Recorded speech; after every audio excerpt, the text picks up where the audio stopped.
how's everybody doing today? Welcome to my Sunday live stream where we talk about photography, catch up with the community, see how everybody's doing. I hope everyone's doing well. I'm doing good, thank you. So today I didn't have any specific topics, so I'm going to leave it up to you to tell me what you want to talk about, and I'll do my best to elaborate on whatever topic we decide to talk about today. I did have a couple of things I did want to mention. If you guys know Roberto DiDonato, Rob and Jerry, their YouTube channel. Jerry's his dog, cancer came back, and I think he was supposed to go this week and see a new doctor. So I just wanted to send my thoughts and prayers out to Robert and Jerry, and I hope everything works out. He's beat it before. This is something that they took care of a couple of years ago, but it's come back. So uh, if you get a chance, go over to his channel and just leave a message there that uh, you're thinking about him and hoping for the best as well. And the other thing is, I did get a few questions this week that I had a little trouble answering. Uh, I got this I don't know. I got this mouse pad, and this is kind of how I feel. Like, what? How do I answer this question? Because a lot of questions are are just kind of out of context sometimes, right? Someone will ask a very simple question, but I don't have enough information to answer it properly. It's the typical, what camera should I get? What lens should I get? These kind of questions, I can answer generically, but uh, there's not going to be a good answer to a very simple question like that. And I got another one today, or not today, but this week. I don't know if they're here today. If you are, let me know in the chat. Uh, but I did a tutorial on the EM5 Mark II, best settings for beginners. And the question was, is this camera better than an iPhone? Is it worth taking out for travel? And again, this is along the lines of what camera is best, or what camera should I get, and that there's really no really right answer, because I don't know your level of expertise, with photography in general. Uh, Assuming you know nothing about the camera itself, but let's say you've been shooting for a while and you have a pretty good feel for the basic fundamentals of photography, lighting, exposure, composition, these things, then absolutely the M5 Mark II will be better than an iPhone. You just need to learn the menu and how to use the camera, right? And then there's uh, if you don't know how to use a camera, I'm sorry, if you're not familiar with photography other than using your iPhone, then maybe not, right? Maybe just using your iPhone is better when you go out and travel. There's certainly a lot of perks to using a cell phone, because you can usually share instantly, or at least when you get back into a place where there's signal. So there's the social media part of doing photography that is just as important, really, as doing anything else, because we take so many pictures, and people are sometimes critical of photos that are just kind of like snapshots. Just you take a picture because you were there and you thought it was kind of interesting, but you're not going for any specific style or composition, or you're not trying to make an epic photo. You just want to say, wow, look at this, you know, beautiful sunset, or look at this interesting, building. I was here at this place. And these photos really, to me, are just as important as the ones where we try to create that epic photo. We put all of our skill uh, in doing our very best to capture a moment. But yeah, so again, there's not really a straight answer for that one. you have to, there's a little delay, I'm sorry. Let me check my audio setting. Roger left a message here. See if I'm using the right.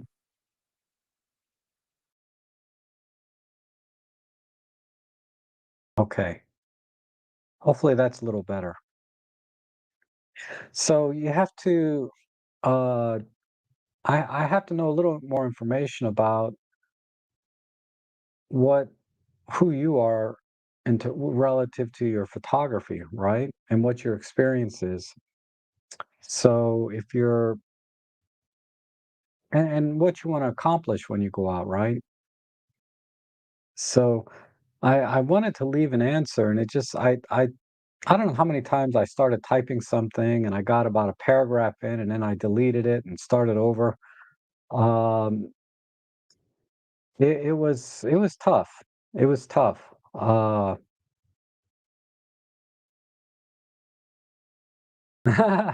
see. I'm just reading some of the comments, but it's good to see everyone. I see Marco is here, Jan is here. Jan says, let me pull up my actual chat window.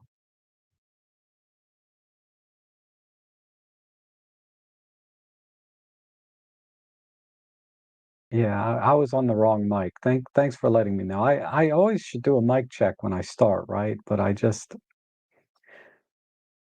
a little off my game today, to be honest. Let me see. Jan says, hope you're doing great. I'm doing well, thanks. Today you are my entertainment for passing this flu or COVID that I have, feeling like melted cheese on. Ooh, I'm so sorry to hear that, Jan. Uh, I really like the picture you submitted this week. It was really interesting to see you using that new camera. You said you bought some sort of old 5 megapixel camera. Uh, I didn't realize until after the photo editing stream ended that it was that camera because I like to go back and look at the edits that I did and give a little more thought to it just for myself. Uh, and I said, "Oh, hey, that's Jan's new camera." But okay, but that was really cool. I appreciate you submitting one from your new camera. And that's one of the fun things about doing the photo editing live stream is I get to see a lot of different camera lens combinations, and then of course the photography itself is always pretty awesome. Okay, good afternoon, Angelo, Roger, good to see you, and John follows. Another thing I did was I put the advertising on this live stream to a minimum because when you put it to like I used there used to be no setting, it's on or off. Now they got like low, medium, high, and the default was medium, and I used to leave it on that. And and then I forget who it was pointed out, there's like a commercial every 2 minutes, and I'm like, what?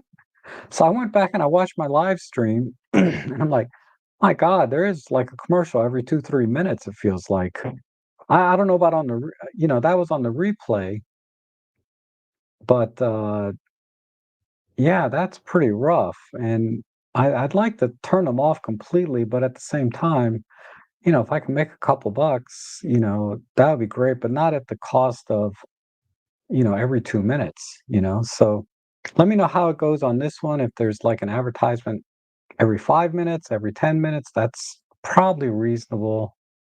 I don't know. It's kind of a mixed bag, and the other thing was, oh, hey, John, how are you? I put your message up here. It says, managed to get out on a good photo walk here, so upload them after the live stream. Should be some good shots for Tuesday. Oh, okay, great, great. I look forward to it. Um, oh, John joined the membership as well. I see. So yeah, I did start doing memberships. I just picked the lowest one, 99 cents. Uh, because it's kind of like for me, I hate to I resisted doing memberships for a long, long time, as you guys know, because you guys have been asking me for years and years. As soon as they started offering memberships, and like I said, I always try to give you my all, give you my very best, to to anyone that might be watching my channel. And adding a membership, just I couldn't see what I could do more, right? To just justify charging whatever monthly cost. But a lot of you expressed that you wanted to show your support, publicly, right? Here, like in the live streams or in my videos. So finally, after 5 or 6 years, I have the membership, and uh, I have a dozen members or so. I mean, it's not a lot of people, but it's greatly appreciated. Um, your membership, 99 cents, a month. If I could make it 1 cent per month, I would. But the minimum was 99 cents. But just being here and clicking the like button or subscribing also is a great way to show your support without spending any money, right?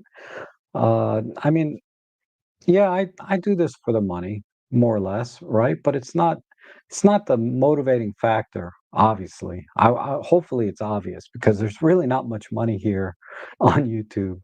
At least not the way I um I do my channel. I started my shopping stream, and I started, and I do my live streams, photo editing, things like that. I'll put an affiliate link out there every now and then. And I get free stuff time to time. That was the other comment that I got, was something about on one of my videos, if I get a product in to review, they just send it to me, and sometimes they show up, I didn't even realize, I was getting anything. And I'll just say, they sent this to me at no cost, but I'll give you my honest and fair opinion. And somebody was criticizing that, saying that just by the fact of getting a free product means I'm biased. And I responded. I just said, thanks for your feedback, because I didn't know how to respond, honestly. But I think subconsciously at some level, you do feel a little bit of uh, obligation to only say good things about a product if they send it to you for free.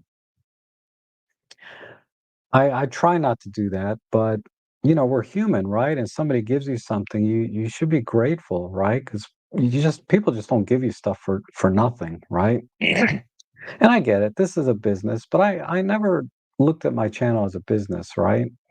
I look at it as just a way to share my passion for this great hobby that we have, and help others learn how to use those cameras, because that's really the biggest obstacle a lot of times, is the technical side of what button to push, where to go in the menu to do the things that you want the camera to do and take advantage of all of its advanced features, and then go out and have some fun, right? Uh, so I get it. I get it, the comment like that. I understand where people are coming from when I say they sent me this product at no cost, but I'll give you my honest and fair opinion. And I try. I really try. Uh, but like I said, we're human, and I think just because of the kind of person I am, I'm not trying to shill or what's the word I'm looking for? I'm not going to lie about a product, right? But subconsciously, I'll probably show it in its best light, point out a few of the negatives, and then let you guys decide, if it's any good or not. Because usually when I get something, 100 other people got the same product, so there's gonna be 100 reviews online for the same thing. I have, a couple of things left to review. I'm really way behind. I think TT Artisans has written me off because they sent me this lens like 2 months ago, and I still haven't reviewed it. And then I have one from, Viltrox. Viltrox, I really like the products they've been making, but nobody's making crap for Micro Four Thirds, and it's really stressing me. 'Cause I don't honestly, I don't enjoy taking out my other cameras for photography. They're fine. I can get the shot, but there's nothing like taking out your, like my Pen F or my TG5, or, the what's my other favorite that I like? Yeah, it's generally the Pen F. That's the one I like to take out the most. Either that or if I'm gonna do birding, the OM1. And these are the cameras that do everything I want them to do and do it well. The other cameras, they take nice pictures, but the execution is not as fluid. It's not quite as enjoyable to use those cameras in the field, at least for me. You know, everyone has their own camera, right, that they like. But that's why I'm a big fan of Micro Four Thirds.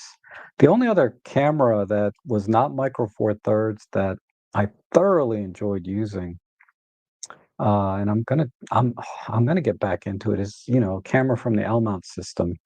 Either the Panasonic S1R or possibly this week we heard the rumor they're gonna announce some new cameras. Maybe it's gonna be the S1R Mark II.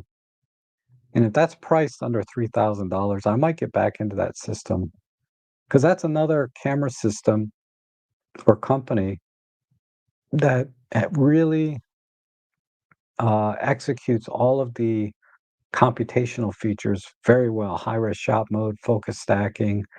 They have, you know, on their other cameras, they had the 6K photo mode. So they had a lot of really terrific features, and the execution was really good. And I miss shooting I miss shooting that camera. So we'll see. Okay, let me go back to um, my chat. I see. Oh, you loved my thumbnail. Thank you. I took that last earlier this year, I think, when it was cold. It's getting cold again. You see, I'm wearing t-shirts now underneath my shirts. Hate the winter time. Um, I was shooting my daughter last night at dusk with the off-camera flash, the Godox V1, set the TTL initially, and it was always underexposed. Increased exposure comp, and the flash trigger seemed to do nothing. Okay, so most likely you're in auto ISO mode uh, with TTL. So that, yeah, it just doesn't work that well. It's not very reliable. So always lock your ISO and then adjust your flash compensation. That would be the way to do it. I'm guessing if you weren't in auto ISO, uh, let's say you had your ISO locked and you're in aperture priority, for example, so it's going to try and adjust. It's going to adjust the shutter speed to the ambient light, and then it's going to adjust the flash to make up for the exposure that the camera initially got. In which case, the images kind of look a little bit flashy, right? And well, you said it was off camera, so if you're going through an umbrella or something, maybe not. But that's what I would suspect. So let me know in the chat if you were doing auto ISO or not, and then I can kind of diagnose it a little further from there. And then Jeff says, I tried to join a couple of times. Bank approved the transaction, but nothing else happened. Am I doing something wrong? Hmm. I don't know. I've never joined a membership to any channel, so I don't have that experience. Let me look at my memberships though. See how many we got. I have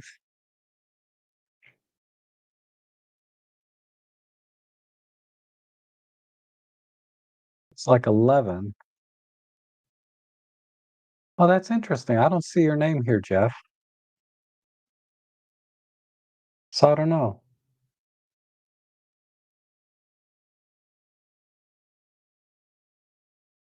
Huh. I I have no idea. Don't worry about it. I think you bought me like 3 coffees earlier this year. That more than covers the whole year. So don't worry about it. I appreciate you coming in the chats and the live streams. That's more than enough support. Uh, had to switch to manual. Okay, so this continuation. Yeah. When you switch to manual, then you're not in auto ISO. But yeah, I found the auto ISO with Godox, really with any flash. If you Google shooting auto ISO with flash, it's it's a big problem. Nikon comes up a lot, has a problem with that, and then also Olympus, particularly using third-party flashes. I have had good luck using auto TTL with the Sony and the Godox on camera, but I haven't tried off camera. Um, but with Olympus, I'll try and do some more. It's so rare that I shoot flash in anything but TTL, and I'm sorry, in anything but full manual. Even when I'm on it, when I was doing events and things, I would adjust the flash manually as needed because generally, if I'm at the same distance all the time at an event or close enough, most of the shots will be exposed properly with flash. And then if it's off by a third or half stop, it's easy enough to adjust in post. But there's certain appeal to TTL where you are moving around a lot and changing distances between you and the subject. And TTL is speeds up that process. You'll get the shot, right? So but I found that yeah, turning off auto ISO is the key to that. And hi, Paul. How are you? I'm doing well. Thanks for asking. I hope you're doing well. And Rob Trick, that's two memberships I have. You and Robin Wong. Awesome. I'm flattered that you would include me in the membership because I, like I said, the only thing I said I might do if you join is like give you a behind the scenes type image and some updates every now and then. And I'll try and do that. I think I've done like 3 posts for members that showed some behind the scenes of me making a video.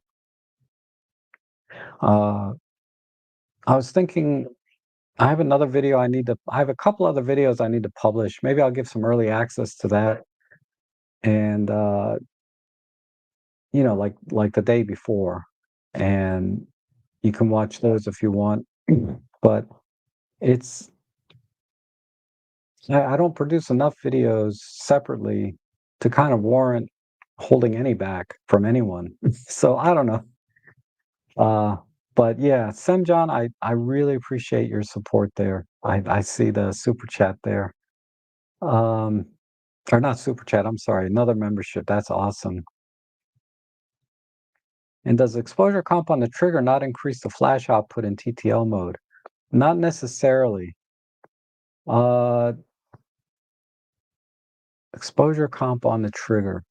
Yeah, that should increase it. But like I said, if if you're in auto ISO mode, it's going to be a little bit spotty or unreliable. And it says, looks like Emily Taupin now also has a PenF. If you haven't already, maybe do joint video one time. Oh, okay. Yeah, I'll catch up with her. I saw the thumbnail this morning, but I didn't get a chance to watch it. I was planning to. I was like, oh, Emily has a PenF. So I was planning to watch that. And then Walter says product makers follow the large market share where they will get the most revenue. M43 isn't rewarding a market financially. Yeah, it's a small market. What is it, 3-4%? So they're going to go for uh, Sony and Nikon, and now Canon in the APS-C format, because those are the 3 companies that make up like 90% of the market share. Then everybody else is kind of lumped together, right? In the last 10 or 20%, whatever that is. Uh, Because yeah, I don't get a lot of offers for Fujifilm, which has the same or slightly larger market share than Micro Four Thirds. Uh, but I get offers for Sony the most. Like I'm getting offers for Sony lenses all the time. I don't take them all, and I don't get them all either, you know? Because I see other creators getting some lenses that I wasn't offered. But I like to take any kind of I like lenses, but Um, I think lighting I like the most. If I can get any kind of lighting from Godox, I'll always take those. You can never have enough lighting. And curious, do they gift you the items or let you borrow just for they gift it. If they send it to you, uh, at least at my level, what they've been sending has just been, keep it. Uh, and they never ask me to. The only things they generally require, if they do require anything, which is not very often, is don't announce it before the release date. That's usually the requirement, and try to create the video on the release date, have it published. I've only done that once where I published a video on the release date, and I hated it. I hated it. Um, because in that case, they gave the lens to me like less than a week before the launch date. And I'm like, seriously? Okay, I'll try. So I went out one day, got a few pictures, and cranked it out. Uh, I mean, pictures to show. I did a lot of testing, right? Sharpness, corner sharpness, vignetting, all of that. That I could easily do pretty quickly within an hour, right? Because that's just pointing the camera at a chart or taking a few pictures in my backyard. But actual photography, like real world use, it's hard to do that within a week, within a couple days in this case. And that was very stressful. Um, And then once in a while, very rarely, they'll say, please point out these specific features, right? Uh, but they don't ask me ever to say positive things. They don't ask me to not say negative things. Uh, and when I did have a problem with a few products, I emailed them back and said this, that, and the other thing, and they said that's okay. Just be honest in your review. Tell them what you found, and that's fine. So I really appreciate the vendors that do that or that have done that. Like I said, it's very rare I have a major problem with a product because usually the price point reflects it, right? So if I get a lens that's like $69, I mean, how much complaining can you do, really? Right? It's like it was $69 this lens, like I think it was the UFO lens. I pointed out, yeah, the contrast is low, and what else? Maybe it's not as sharp, the usual things that are not great with a cheap lens. But I wasn't too hard on it because it was only $69. Uh, so yeah, usually if there's a problem with a product or something negative of a product, it's not really a negative because of the price point. It's like you're going to pay for, you have to pay for features and quality in a product. You get what you pay for kind of mantra. It's very rare that I I can't think of anything I've ever gotten that exceeded my expectations beyond my wildest dreams. You know what I mean? It's like our one of my one other channel, Mark Wemmels. He does really great videos. He gets tens of thousands of views on a lens review because he's very, very articulate. Now, to me, well, I don't want to criticize anyone, but he does a. I'll just say he does a fantastic job on lenses. But the only criticism I would give is it feels like every lens he reviews is fantastic. You know, um, maybe I haven't watched all his videos. Maybe he has been critical in the past, but his criticisms of a lens are always in line with the price point, just like mine. So I think that's his name. I can't remember. But he seems like a nice enough guy, and he's gonna be honest with you about the lenses and what he thinks about them.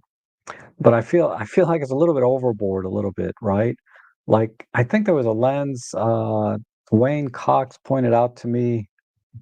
It was either TT Artisans, it was like an M42 mount, like the old screw mount, and supposedly it had this really nice swirly bokeh, and the images that I saw, that Mark put out were yeah, they had swirly bokeh. They had sort of a mild bubble bokeh taste, feel to it. So it had this very, very vintage. look to it, and I think that's what they were going for. They were trying to replicate a vintage lens, if I recall correctly. And the lens sells for $200 or $300, something in that price range. And I was thinking, man, I can get the same result with like a $30 lens. If you guys ever watched my video on swirly bokeh, I got two lenses there that were like $25, $30. I don't know what they cost now, but at the time when I made the video, they were $25, $30. They were C-mount lenses, and they did the same thing, right? For one-tenth the price. Uh, I don't see the point of spending $300. Yeah, if you stop the lens down, I think the thing was if you stop that lens down, the the one that he reviewed, it was actually pretty sharp versus the one that I reviewed, it's never really sharp, right?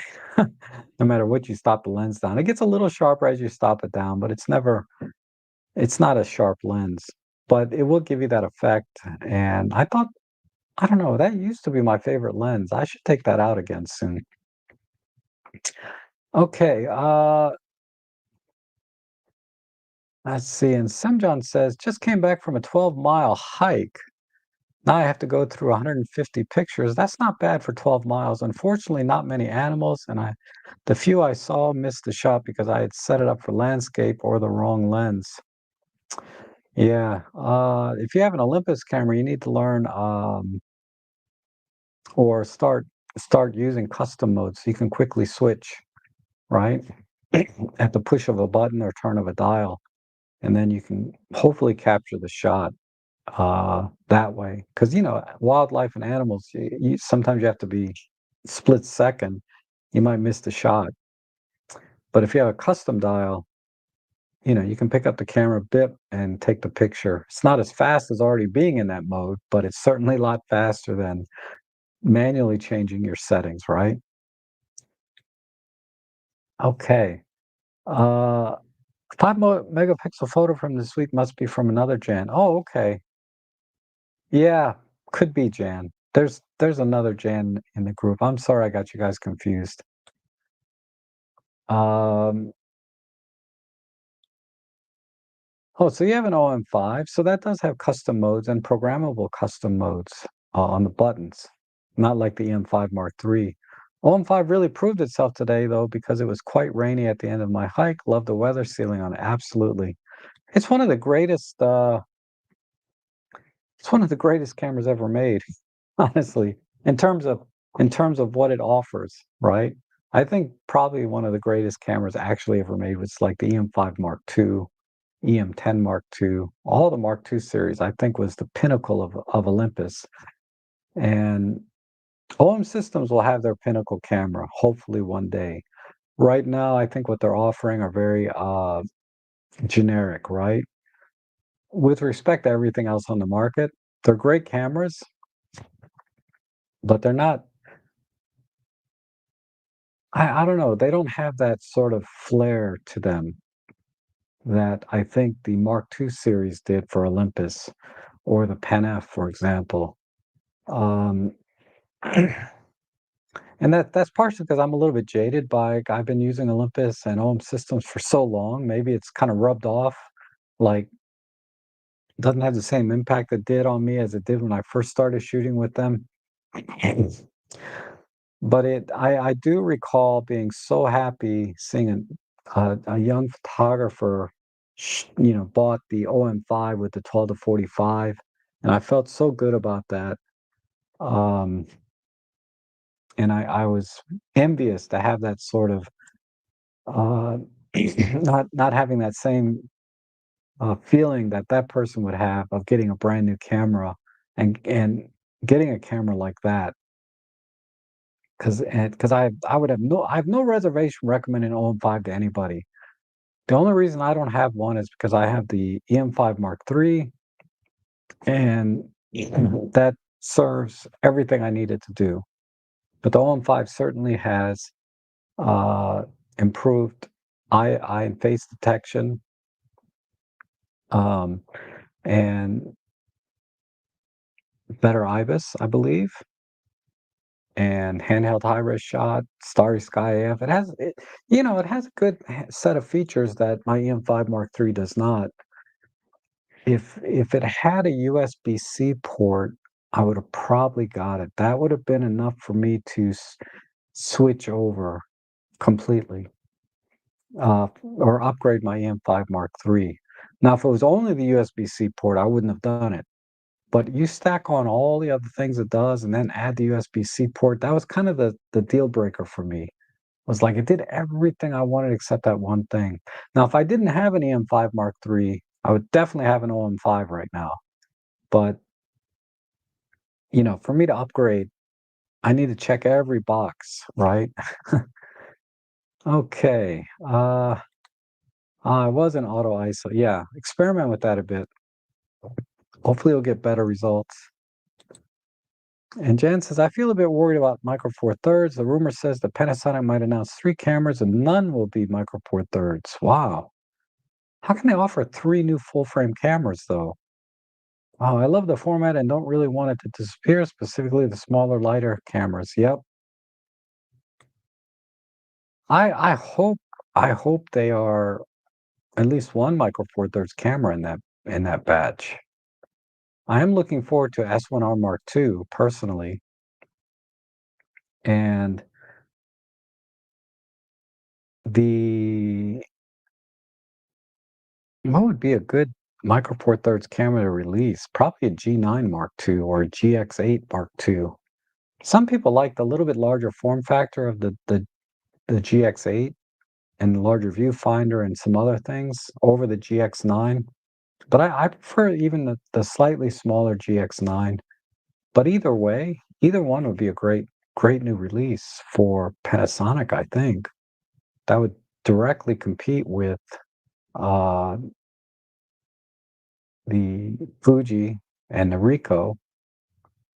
But how big are those markets? I mean, they say they sold 1 million of these X106s.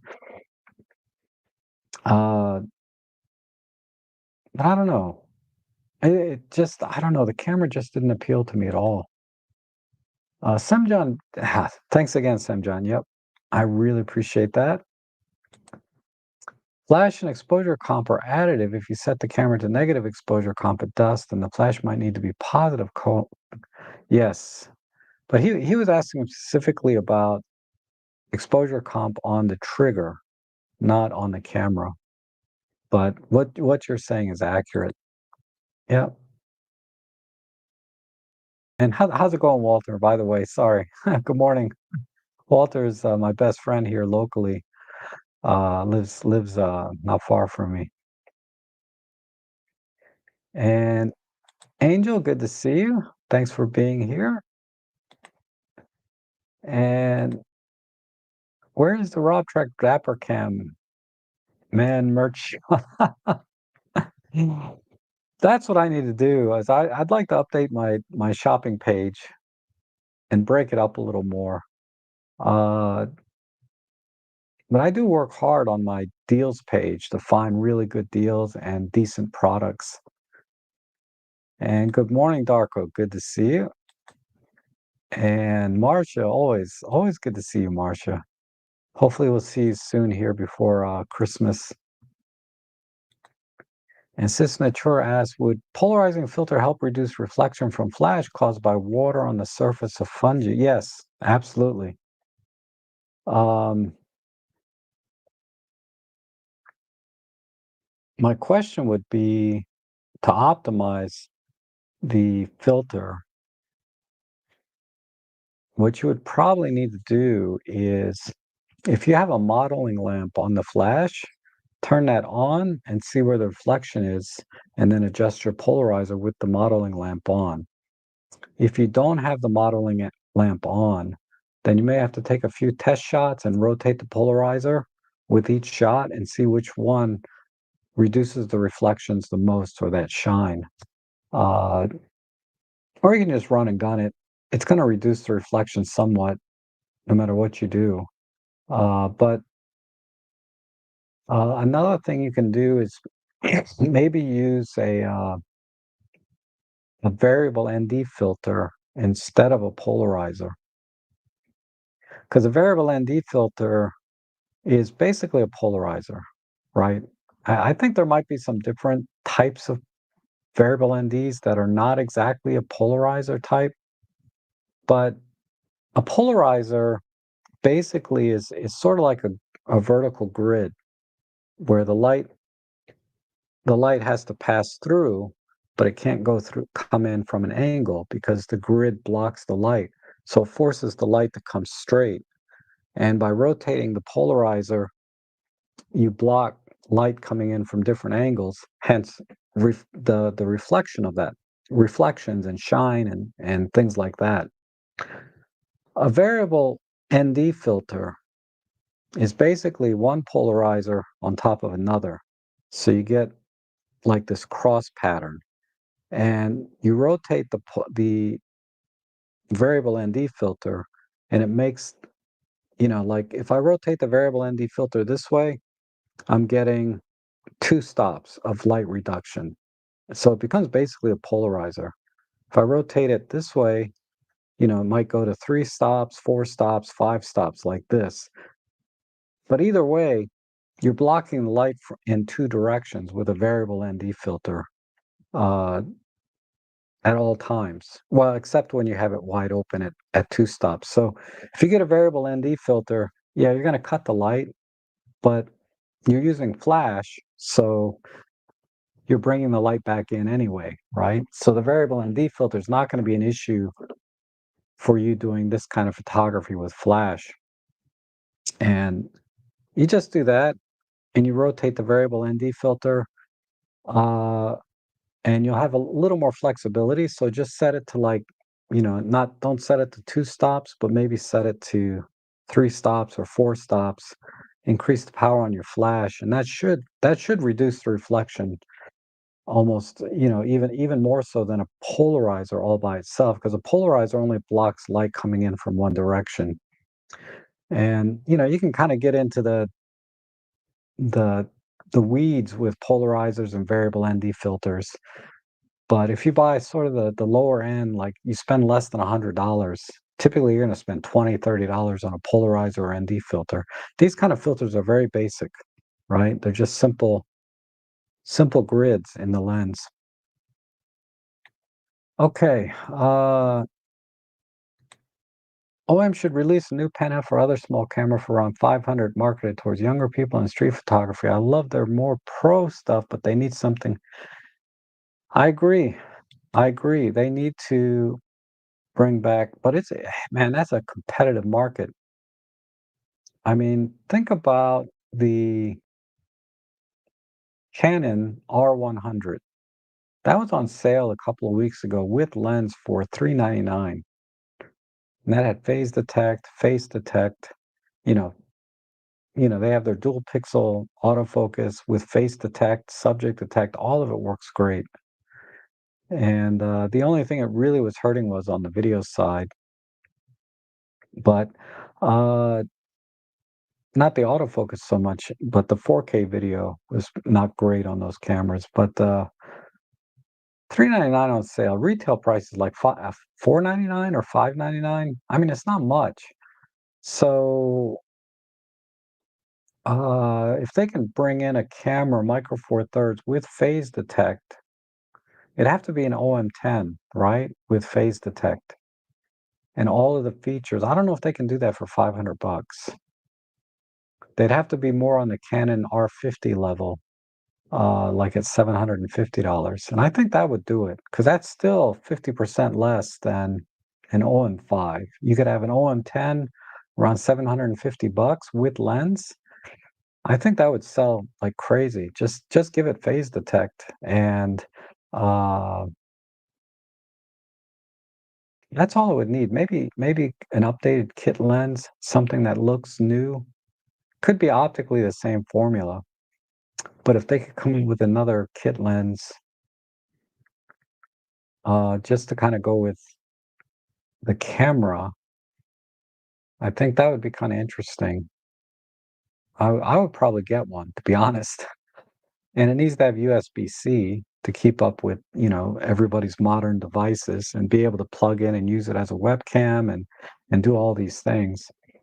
Because yeah, the sub $1,000 market, man, that it is saturated with terrific cameras, you know? Uh, we also have, like, the Sony A6600, the Sony A6400, and they have amazing autofocus, and image quality is not bad. I think Micro Four Thirds is pretty much on par with the Sony A6000 series. There's not much difference, but, you know, there's no way I would buy a Sony, like, A6000 series if they had an OM10 that, had phase detect and a USB-C port. 'Cause the A6000, like the sub $1,000 one, still use the micro USB ports just like our OM system cameras, and, but the newer Canon R50 has the USB-C port, can be used as a webcam, has a mic jack. I mean, at that price point, it's hard to beat. It's just such an ugly camera. I'm just not a fan of how Canons look. I would say of all the Canons I've tried, the R8 is probably the most comfortable one I've ever held in my hand, ever. One of the most comfortable cameras. The most comfortable is the EM1 Mark III, I think was the most comfortable. And I saw it on the outlet site for like $770 or something. I was so tempted, but I'm like, "God, what am I gonna do with it? I have an OM1." Oh, okay. So, yeah, long story short, I agree. They need to be sub 1,000. I think at about a $750 price point for an OM10, with the kit lens included, 799. With phase detect, USB-C port, I think they can stay with 20 megapixels and just put the same sensor that's in the OM5 and the OM10 and take off the basically, yeah, take the OM5, take out the weather sealing, add USB-C, and make an OM10 for 799 with lens, with a kit lens. And that should fly off the shelf. It should, but who knows, you know? Uh,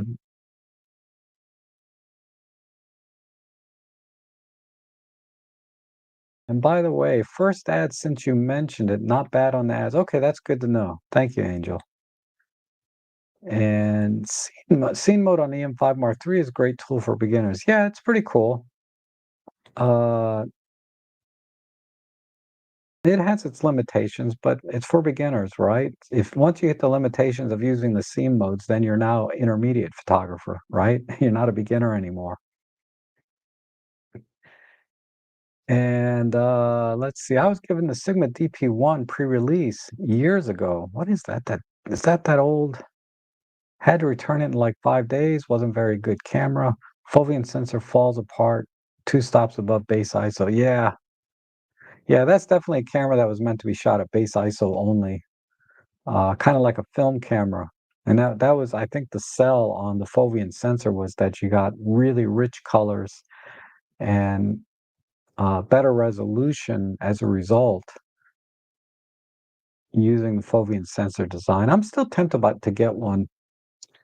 I haven't looked at them in a while, but they were still asking too much money for them when I was looking at them years ago. And I guarantee they're even more expensive now. So I may never get one, but and oops, thanks for sharing how it works. Oh, you're welcome. I assume that was about the ND filters or polarizer. And then Darko asks, what are your main points for reviewing lenses? Okay, so if we're talking about a standard autofocus lens, that's sort of mainstream. It's supposed to perform for its price point, like $300, right? Third-party lens from Seven Artisans, Viltrox, TT Artisans. These third-party lenses need to cost, substantially less than the mainstream OEM parts, right? And cost less than other third-party lenses that are more established, like Tamron, Sigma, uh, lenses of that ilk. So once for that kind of lens, right?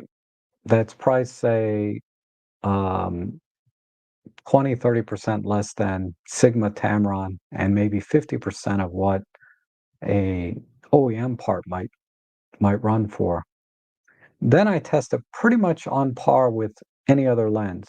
I always look for let's see, I always look for vignetting, chromatic aberrations like the purple fringing. I look at the sharpness at the various apertures, and then I look at sharpness at various distances. Well, at two distances, at minimum focus and infinity.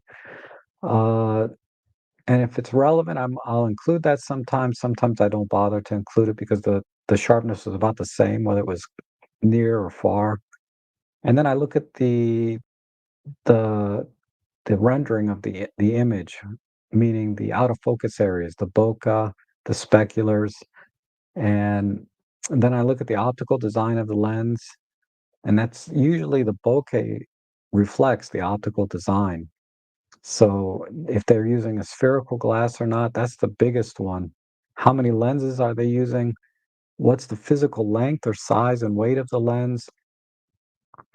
And then for the autofocus performance, point A to point B, continuous autofocus and video. And then if it's compatible with all of the other things, tracking, face detect, animal detect, whatever's available in the camera. And I use Ellie as my subject, right? As you guys have seen. So I look at all these different things, right? And then the price point. So, okay, so they're only asking, like I did a Viltrox lens, it's like less than $200. I forget what it was exactly. There's some at 130, there's some at like 170, maybe 200, but under $200. These lenses, uh, oh, and then I'm sorry, before I go there, I also look at the overall build quality. Is it plastic? Is it metal? Right? What's included? Do you get a case? Do you get a lens hood? Kind of the basic stuff. Uh, but yeah, if it's under $200, and my expectations are pretty low. And if it exceeds those expectations, then I'll say something like, "This is a great lens for the money," right? This lens is worth probably double what they're asking. Like you'd have to spend double or three times as much money to get the same quality you're getting from this lens. So, uh, but lenses priced in the $300 range, then it has to perform pretty close to what the OEM, like the major manufacturer offers, but doesn't have to be perfect. So those are the things I kind of look at. If you watch any of my lens review, if the price point's in a $200-300 range, I generally kind of go through all of those different points, and then I look at the rendering, I look at the optical design, and try to explain why the lens renders the way it does based on the optical design that I see. And then, because like for example, some bokeh out of focus areas are very, very smooth and buttery. Some are very busy. So when you look at the optical design of the lens, you can figure out why that is. Also, you can look at flaring and the coatings and the contrast. So there's a lot of things. So if there's anything that stands out as particularly bad, usually the worst thing on these lenses is flaring. They don't handle flare very well, and that's because they have very basic coatings on the lenses, and a lot of times they put a lot of lenses in there. Sometimes they over-engineer the lens, in my opinion, and this causes a ton of reflections internally. Because when the light comes in through the front of the lens, the light is bouncing off. Because if you ever looked at a lens design, you can see the lenses are stacked. The light's bouncing back and forth inside before it gets to the sensor. And then once it hits the sensor itself is reflective and reflecting light back. So it's very important the coatings on the lens. And that's how you get better contrast is by reducing the internal reflections on the lens. And there doesn't have to be a light source or point of light in the frame. The light could be behind you, but you will definitely see better contrast with with a lens that has good coatings inside. Now, all lenses, that they buy off the shelf, I assume they're buying some of these lenses off the shelf. They're not like custom making lenses. They're buying lenses from lens manufacturers off the shelf and designing their lenses, accordingly. They're going to come with a certain coating, right? And I would imagine some coatings are more expensive than others. So to make a lens at a certain price point, they might sacrifice the quality of the coating. Uh, so yeah, I really I feel like contrast is one of the biggest things on a lens when I review it, is the contrast and the flaring. These are usually the biggest places that a lens fails on the budget lenses. And that's my theory on why they fail the flaring test. If you use a lens hood and try not to point directly at the sun or have the sun or a strong point of light in the frame, then you'll probably be okay and you won't notice much difference. Just smooth the contrast slider on your photo editing software and you'll be fine. And a lot of times when you're shooting JPEG, it will the camera adds contrast to the JPEG anyway. But for ultimate image quality, the coating is very, very important. The optical design is very important for the out of focus rendering areas, for the corner sharpness, for vignetting, all kinds of things, right? If the lens is too long, because they like Seven Artisans or somebody sent me a 50 millimeter f1.8 that was like this long. Well, when you got a lens this long, you're going to get a cat's eye effect, in the corners, and it could lead to some slight swirly bokeh type look, which might be great. Some people might want that. Uh, but they made the lens really huge because they put like 14 elements in a 50 millimeter prime. So why did they do that? Is because they didn't use any spherical elements. And so without using a spherical element, you don't get that onion ring effect, which is very prominent in some images. But you'll get generally much smoother bokeh in a lens that doesn't have its spherical elements. But the side effect is the lens is going to be bigger, right? Because they have to use more elements to make corrections. And then the other thing in the lens design is how many blades are they using on the aperture. All of them are rounded now. I haven't seen a new lens come out that didn't have rounded aperture blades, but depending on how many blades they use will dictate uh, the busyness of the background. Because aside from its spherical elements, the number of blades in the lens will affect how busy the background is. And then also, that's just one factor, right? So you might see these octagonal type shape uh, bokeh balls when you stop the lens down slightly. But when you widen out and look at the entire image, it starts to look a little bit busy. Other things contribute to the busyness, right? It has to do more with the corners of the lens and that corner sharpness, but that translates to how the lens renders across the frame as well. So you can kind of get a busy background from that. Anyway, I'm kind of talking on my butt. I'm not a lens engineer, but I did read a lot.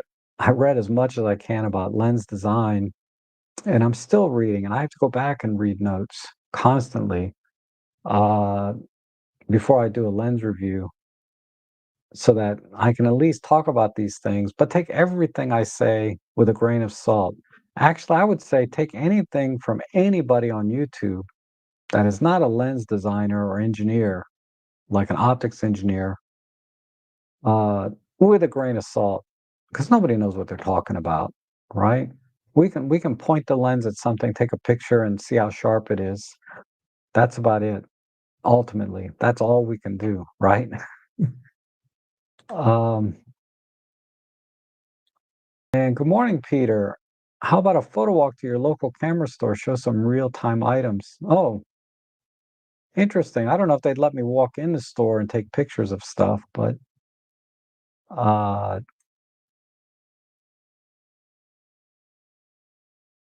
I'll ask them. They might. Roger's asking, how much in DxO Photolab can create the CPL effect? I'm sure it's always better to use initially if you can. Well, uh, they call it Clearview in Photolab. It's not too dissimilar from Clarity in Lightroom, but Clearview is a little bit different than Clarity. Uh, it's hard. I don't know how to explain it really, but when we're talking about adding contrast, right? Because that's what polarizers do basically, is they add contrast to the scene by reducing the amount of reflected light coming in from different directions that softens the image at a very micro contrasty kind of way, right? So what the clear view and clarity and sliders like this in photo editing software does is it tries to do uh, increase the contrast at a certain frequency, and then it from that point or from that pixel and how many pixels out it goes, which would be sort of the frequency, it tries to determine how much further out from there on top of that. So there's, I'm not a software engineer either, but generally speaking, what they're trying to do is frequency separation, right? But these are preset frequency separation type sliders where it's only going to affect the contrast at a certain frequency. And I'm sure everyone has noticed when you slide a slider too far, sometimes you start to get weird artifacts, or you might start to get some haloing. Like a very common one is like the tree line and the sky. A lot of times when you increase the contrast too much, whether you're using clarity slider, texture slider, clear view slider, etc., whatever slider, right? You start to get that haloing between the trees and the leaves and the sky and the background. So, uh, I don't know why I'm talking about that. The question is pretty simple. Basically, it's the clear view slider. But yeah, all these different sliders for contrast, texture, clarity, micro contrast, you know, global contrast. There's all kinds of different sliders, but they're all basically separating the brightness and darkness of two pixels, whether they're side by side or a group of pixels versus this group of pixels. They're all separating things by luminance. And how it does that is based on how many pixels they choose, what's the level of luminance difference that they want, etc. But yeah, use the clear view slider. Oh my goodness, David Crooks is in the house. How you doing, David? Sorry I didn't make it to the thing in DC. I should have went. I should have went. There was a photo walk yesterday. I forget the guy's name, but it's some worldwide event, right? Photo walk. And another friend of mine was going, and they were just going to park at the metro and take the metro in there into DC and get out and meet everybody at the group at the metro station. And I was like, man, I should have went with her because I have never been on a metro in my life, like the subway or train system, or I've never taken a bus. Well, I'm thinking of school buses, but I've never taken like a metro bus, like a public bus in my life that I can recall. Certainly have never taken a subway. Come to think of it, have I ever been on a train? I don't think I've ever been on a train, period, in my life. Wow. Yeah, but I should have went. I should have went with Diane. Maybe I'll go later this week. She can show me. I don't even know how to pay for a subway or use the subway. I actually went online and Googled how to take the metro. And they said, well, you can use an app. They got machines that you can go up there. When I think about paying for metro, I think about like those windows that you walk up to, and there's a guy in there with his cap, his train hat, and like from the 1950s movies or 1930s movies. Maybe there's another guy in the background with a telegraph. I mean, that's where my mind is when I think about a train and a metro. But there's all kinds of ways to pay, and I'm like, well, once I pay, I don't know. I have no idea. I've never taken a metro, but I should have went.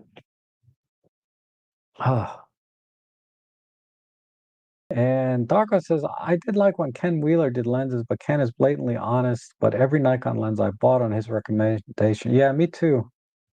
I when I shot Nikon, I watched a lot of his videos.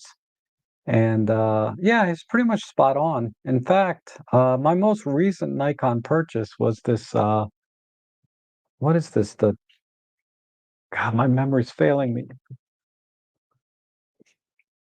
This one here is awesome. 28. This is a 24 to 85 f3.5 to 4.5 with VR. So apparently there's one of these that came out without VR vibration, image stabilization. Don't get that one, get the one with the VR. And I can tell you, at least on this Nikon DF, this thing this thing rocks. This lens is amazing. This is a kit lens for the Nikon. Look how big that thing is. It's a monster. Very big compared to say our 14 to 42 lens, right? With our Olympus, but that's a great lens. That's a great lens. I highly recommend that. If you shoot Nikon F mount, that's a great lens. And I used an Plato says I found a used EPL7 in mint condition. Such a fun little camera. Good, yeah. The EPL7 and EPL8, those are probably the two best of the EPL series. Either one, they're virtually the same. Uh, I think when they went to the EPL9, they lost the ability to attach accessories. If you don't care about that, then EPL9 is very good. Uh, but the EPL7 and 8 had the accessory shoes, so you could attach a electronic viewfinder like the VF2, the VF4. You could attach a microphone jack to that port. So it gave you a few more options if you can find the accessories. It gave you a few more options that just made the camera more versatile. So yeah, I agree. The EPL7 is a great, fun little camera with great image quality. Would OM5 work on birds in flight? Absolutely. You just have to get good at tracking by eye, right? So you set up a little 5-point focus in the center, where it's two on top, two on the sides, one in the middle, 5-point focus box, and just get good at tracking yourself. Don't use the auto tracking. Maybe it's good now in OM5, but it's never been good on Olympus. So get good at that, and you can use it just fine. It does great. The with continuous autofocus, it does a great job. But it doesn't have bird detect, obviously. So without bird detect, you have to be the bird detect and just track it. But with little practice, you'll get good at it. And Semjon says, as a beginner to photography, the OM5 was a great buy for me and feels perfectly for my needs, but I also completely understand that people who already use the EM5 Mark III are disappointed by it. Yeah. I mean, it's if you follow the I think it's good practice to skip a generation, right? So EM5 Mark III, skip to OM5, go to the OM5 Mark II. Do that with everything, and you'll spend a lot less money probably. Because I remember I bought the um, EM1 Mark II, and then I bought the EM1 Mark III right away, and sold the EM1 Mark II, and then I bought the OM1. I think I'm gonna skip the OM1 Mark II, even though it's at a really good deal right now. I'm just gonna wait. OM1 Mark III or something. I'm gonna skip a generation this time because buying a camera every time they release is rough. And if you go into photography with that sort of mindset, then you really won't be disappointed by the very next one, right? The only time that I think, and this is legitimate, the only, and it's understandable, but the OM1 came out 2 years ago, and now they have the OM1 Mark II. There's a lot of people buying the OM1, and then the OM1 Mark II comes out, right? Like almost right away. 2 years is not a very big window for cameras. I mean, 3 to 5 years is more realistic to get some significant improvements. So you're waiting, 5 to 6 years, maybe longer, between upgrades, and that kind of makes sense. So in my case, the OM1 Mark One is what, 2.5 years old now, and it'll probably be another 2 years before we get a Mark III. So it'll be about 4.5 years before I upgrade again. And that makes sense. That makes sense to me. So I wouldn't say I'm disappointed by the OM5 or the um, OM1 Mark II. It just there's no reason to upgrade, right? At this point. Think about it. If you have an EM5 Mark II and you skip the Mark III and went right to the OM5, that is a huge upgrade. Humongous upgrade, right? I mean, it's a nice upgrade from the Mark II to the Mark III, but going from the Mark II to the OM5 is a substantial upgrade. Uh, the exception, I think, to this is, and it's always going to be exceptions, is in the EM10 series, the EPL series, these very low end budget cameras. There's, not much difference between generations. Like you go to EPL 7, then jump to EPL 9, not much difference, right? Just like EM10 Mark II, EM10 Mark IV. It's not a whole lot of difference. In fact, some would argue it was a little bit of a downgrade to move up to the newer generation. And System Insurance says, I doubt Panasonic will release another Micro Four Thirds camera in the near future, as the G9 Mark II and GH7 are new. I don't know. Why not? I don't think, I mean, I know that these are relatively new, but they didn't introduce, a low-end camera. These are both, flagship cameras. So I wouldn't be surprised by a entry-level camera coming out. And Jan Garcia says, rumors say that it will be a new high-res S1R Mark II. I believe that the case, yeah. S1H Mark II, maybe. I don't know about an S1H Mark II because they have the S5 Mark II, which does everything. But maybe, I'm not in the video so much because the S1H is SH the S1H Mark II would be a video-centric camera. But I would strongly consider the S1R Mark II if it's under 3 grand. If they can price it below a Z8, I would get that. And it says I have the Godox V860 with monitoring light. I have both polarizer and variable ND filters, so we'll try out both. Thanks. Okay, good. Uh, and Walter says variable ND may be less desirable in low light if you want to keep contrast low. Variable ND with flash and low light may have more contrast than you desire. Experiment and determine when you like. Yeah, always got to experiment.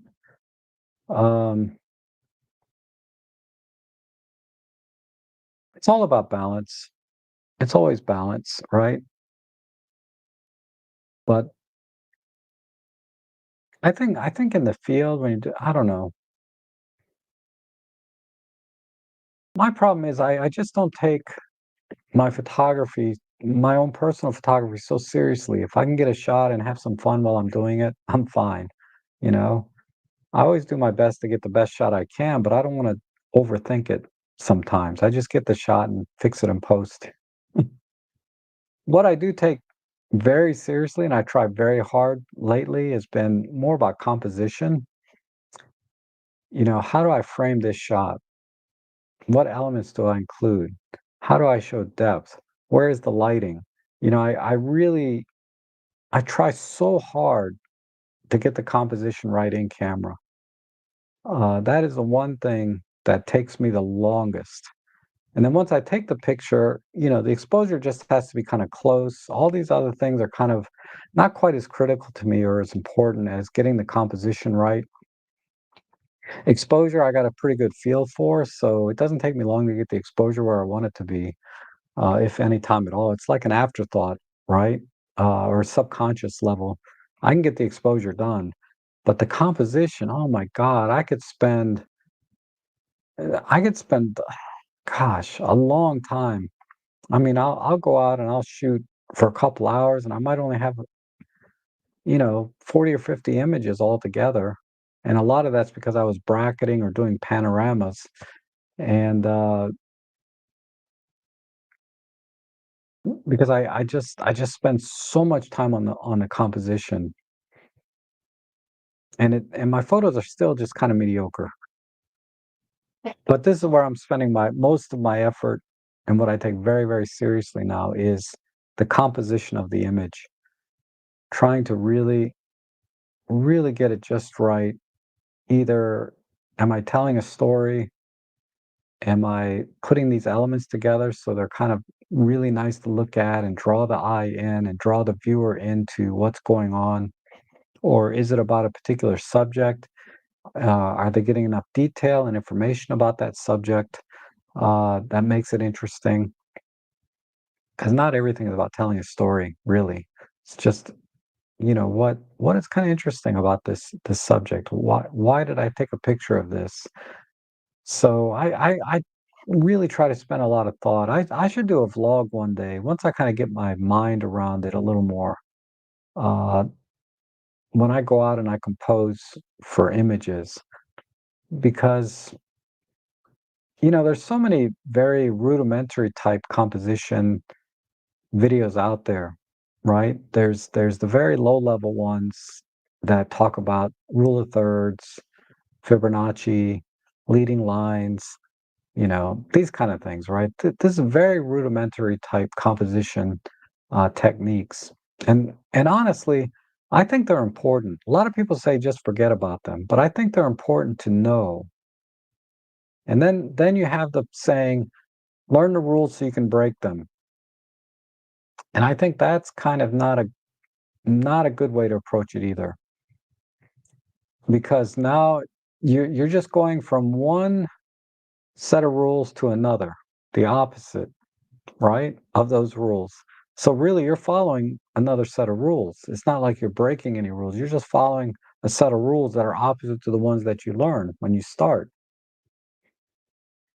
Uh, what I like to think of the rules of composition as sort of a guide that you can apply to achieve the composition that you want. So, for example, the most basic, simple rule of thirds is I use that for helping me find depth in the image.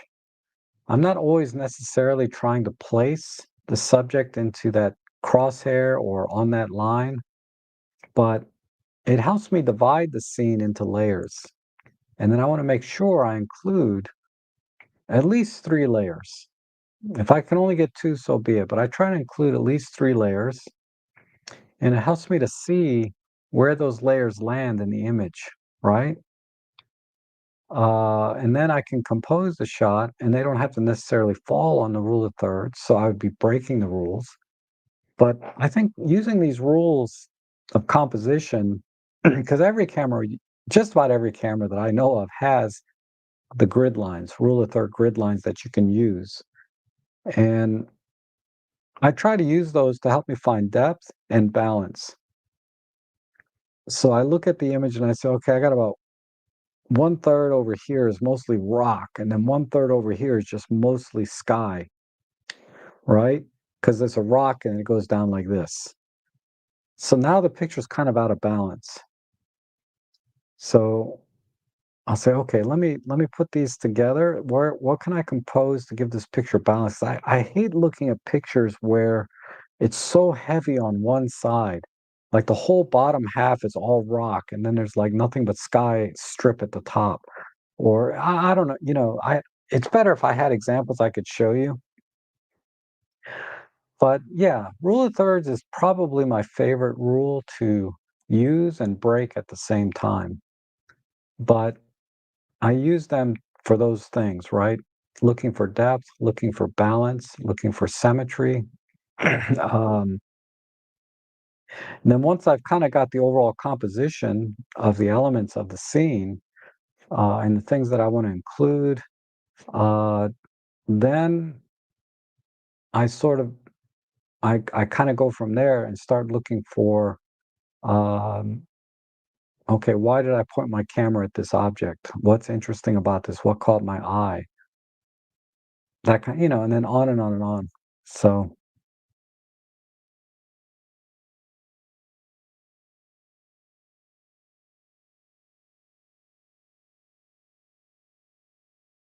Angel says, I think a new modern GM would be best. Okay.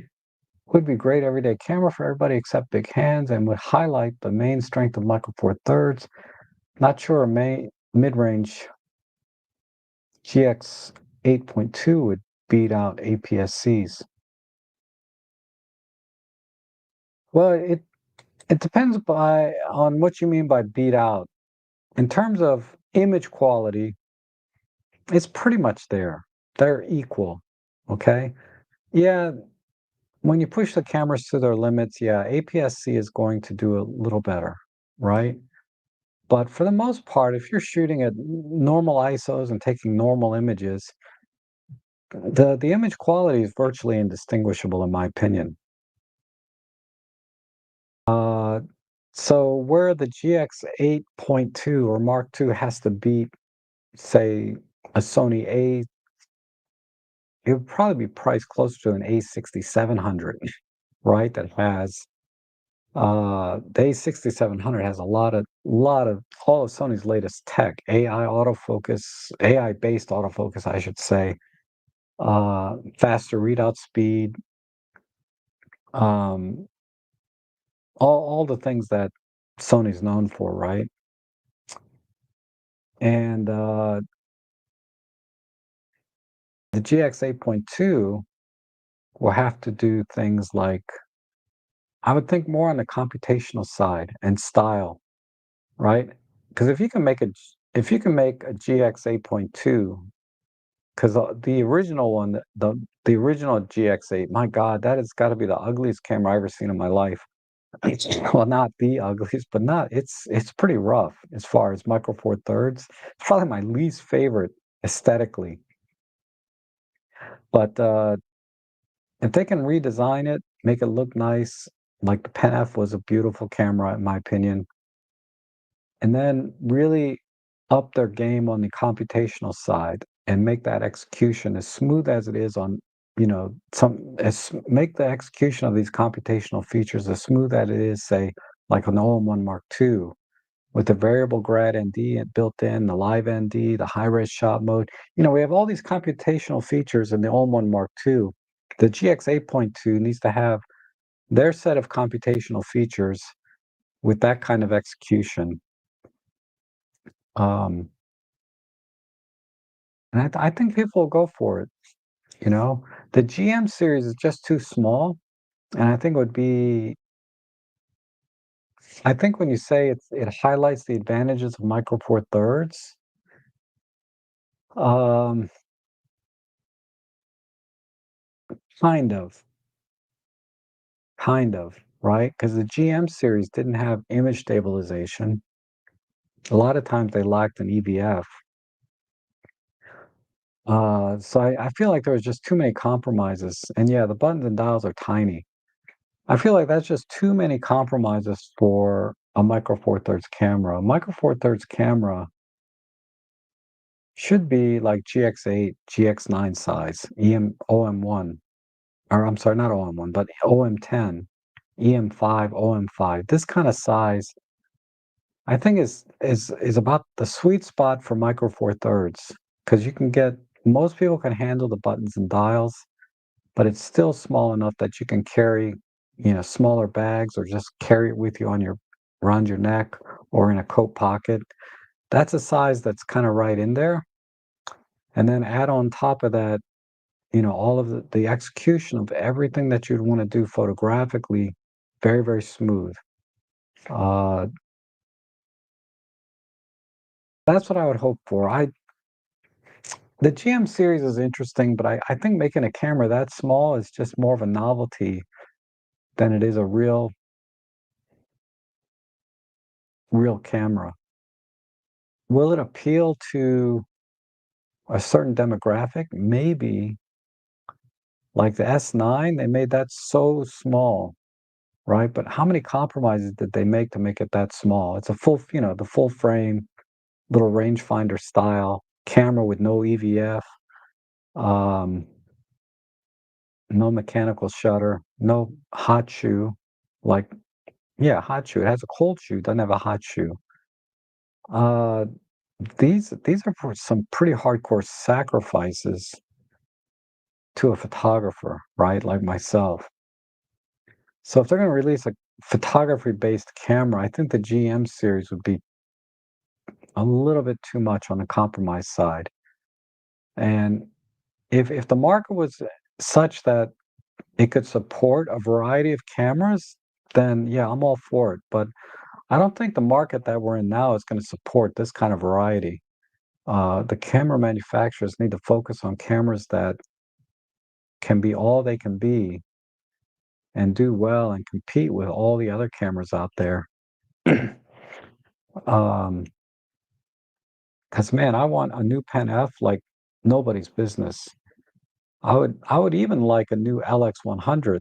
I have a Mark II. I would love a Mark III, assuming it has USB-C, maybe upgrade the lens a little bit, uh, give it phase detect autofocus, overall better performance, update the menu, all the things that you would want, better EVF, all the things that you'd want because Leica released the Deluxe 8, which kind of hit some of the things. I should have bought one when I had the chance, but yeah, they updated EVF, updated menu system, right?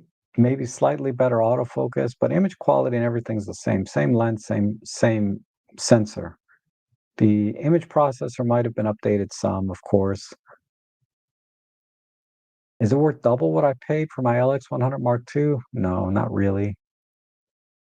Should I have bought it? I wish I did. But I bought the LX100 Mark II, and it's a great camera. See, that's a small compact camera. I wouldn't buy I would love to see them come out with another fixed lens camera, something with a zoom like that. Because think about, like, the Sony what is it? The ZF-1? Not the Mark II, but the ZF-1. Very, very tempting camera to me, even with this 1-inch sensor because it's so compact, has a terrific Zeiss lens in there that's fast. I think it starts at f2, maybe it's faster. Decent range, like 24 to 75, right in that same as the LX100 too, but it's smaller than my LX100 Mark II. But it lacked all of the controls and lacked an EVF, right? So just too many compromises for me. LX100 Mark II, I don't know why that didn't sell well. It's a curiosity to me because it was reasonably priced at $1,000 when it came out, and that was what 5 or 6 years ago, or maybe 6 years ago. Why didn't that sell 6 years ago? And I think this is the dilemma that camera manufacturers are facing today. Is like we've released cameras like this in the past, but they didn't sell. Why would we make another one just because the X106 and the X100V, these two cameras are in such demand? But will that why did those sell or have a lot of demand and cameras like the Pen F, the LX100 Mark II, these cameras did not? I don't know. And if I was the manufacturer, I would be very hesitant to release, a Pen F2, a GM series camera, because like I said, they've done it before when the market was even better than it is now, and it didn't do well, or well enough that they continued it. And it seems to me the only brand making photography center cameras is Fuji, and they're too expensive. Yeah, Fuji's doing a great job. They make great cameras. I really should take mine out more, but I made the mistake. I don't know. I shouldn't call it a mistake, but I bought the XH2 and fully stocked lenses. I am kitted out. I mean, I have every lens I could want for the XH2. I have the prime Trinity that I want. I have the zooms that I want. I'm not going to do birds in flight with it, so I'm not going to get a super telephoto, and I'm not doing events with it, so I'm not going to get like a 24 to 70. But I have the primes that I want: the 33, the 23, um, the 56, couple of those. I got the 55 to 150, whatever that is. It's 55 to 180. I forget the focal length exactly. And I have the kit lens, 18 to 55. So I have every lens I could possibly want to do 99% of the photography that I would do. And yet that camera just does not get any field time. But it's a great camera, you know, takes great pictures. I just I don't know why. Has I really like that camera, but I don't take it out much. But I think Olympus is I mean, aside from Fuji, Olympus or OM Systems is the other photo-based photography-centered camera. But like David is saying here, their tagline is, nature, wildlife, macro. More recently, it seems like. Yeah, the Scott Kelby. Thanks. I couldn't remember that name. I should have went. Rock track. You never been on the metro? No, never. Never been. Oops. Uh, I find trains very relaxing. I used to take the train often to New York City from Connecticut when I was younger. My parents have a place in New York City. Taking a relaxing train trips around Europe is the way. Yeah, I'll do it. I'll do a vlog at the same time, maybe. My first time taking a train. Nobody's gonna believe me. They're gonna look at me. You never taken a train, but I haven't been on a plane, actual plane, since 19.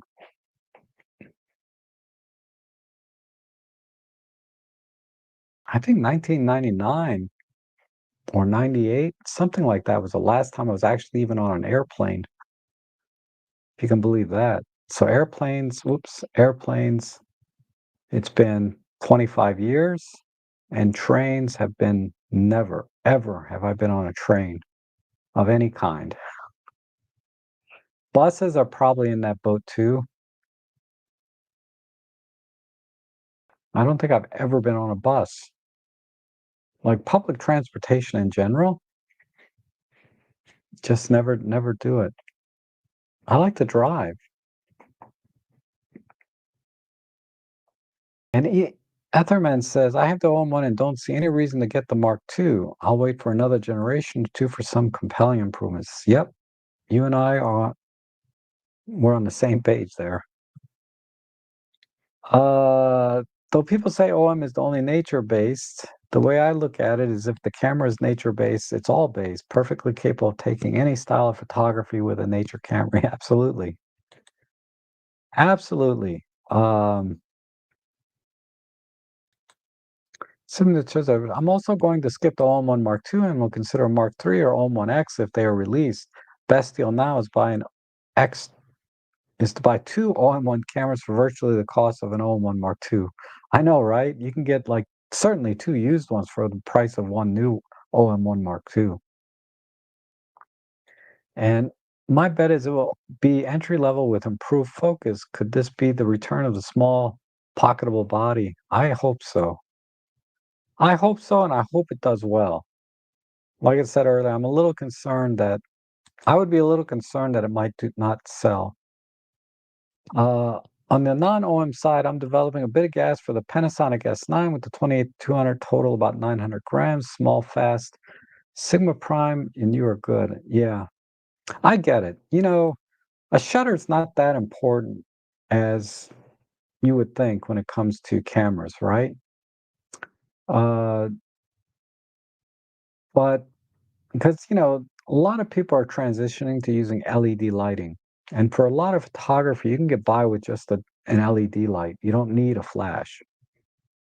Uh, if you're taking pictures of mushrooms, you can use an LED light. It's probably preferable to flash. If you're taking pictures of doing portraits and things where you have a lot of off-camera lights set up, again, you can do that all with LED.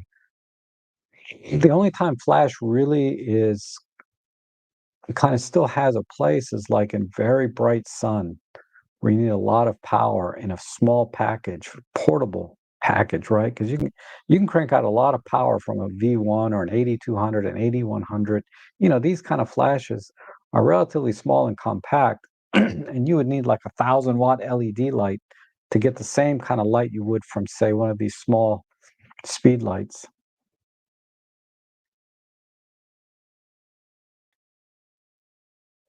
But yeah, the S9, I look at it time to time when I'm looking at cameras, and then I'm like, no hot shoe, no EVF. So I'm like, and they don't really have a good selection of pancakes. I know you mentioned you want to get the 28 to 200. Uh, I don't know if I would be happy with that for me. And thanks, Rob, for detailing the high-speed sync on both the M1X Mark One and Mark Two. Thanks for your time and care. Oh, okay. I don't think I did that today. I may have done that in another video or maybe answered in a comment. I can't remember. But you're welcome. I'm always happy to help. If you always follow the rules of composition, you can get a boring portfolio. Sometimes you need a little wild. Yep. Yeah, like I said, I wouldn't say follow the rules, but don't break them either. Use them. Use them to get the composition that you want, right? Like I was talking about earlier. And John Truman is here. Good to see you. Uh, can wish you a happy birthday to my mom. She's in the military. Will be deployed to Egypt tomorrow. Her name is Sergeant Annie Gurr. Well, happy birthday, Sergeant Annie Gurr. And thank you so much for your service to our country. Appreciate that. Assuming it's to the USA. Uh, but either way, uh, I wish you the very best. Happy birthday. Okay. John Truman. Yeah, good to see you. It's been a while. I see your photos time to time in the Flickr community, but I haven't seen you in the streams. Hoping all is well with you and yours. Everything is well.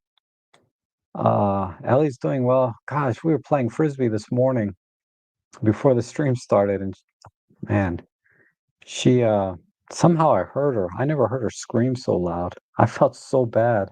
I didn't hit her with the frisbee, but we were playing tug, and I tried to rip it from her mouth, not any more than I normally do, but something caught her lip and she didn't like it. But it didn't phase her. She yelped and then started running off again and waiting for me to throw it. I was like, okay, but I felt so bad. And then she ate something. I don't know what it was. That dog, I don't know. God, she ate something though. I couldn't get it out of her mouth. I don't know what it was. I think it was a bird. But I never taught her to drop, right? Like drop it, right? Like my sister's trained all her dogs to do that. But she'll get something in her mouth and I can't get her to let go of it. And when I And if I chase her to get it away from her, she thinks it's a game and starts running and playing and having fun and tries to eat it fast or whatever it is, if it's food, whether it's a bird, a mouse, whatever it was. I don't know what it was. Might have been leftover from the groundhog she killed. Crazy. And Plug Nichols says it's all about balance, feng shui. If your eye is wandering for more than a split second on a shot, the photographer missed the subject matter at hand. Just my opinion. That's interesting.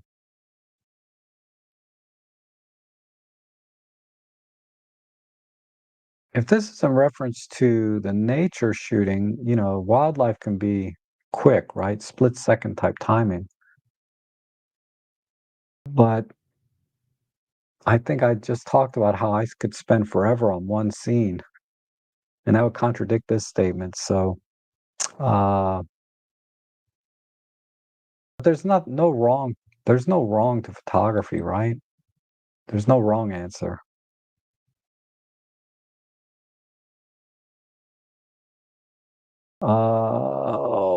Where are we?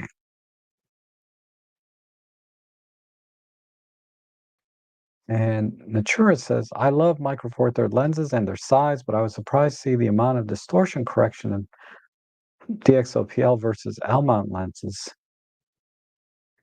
Well, okay, so yeah, particularly with wide angle, right? Not even wide angle, you know, that's think about how big the L mount lenses are, right? Like the 50 millimeter 1.8 versus the 25 millimeter 1.8 on Micro Four Thirds. Different focal lengths, I get it, but ultimately the same field of view. Uh, to optically correct the lens to go from a spherical shape to a flat shape takes a lot of glass, right? And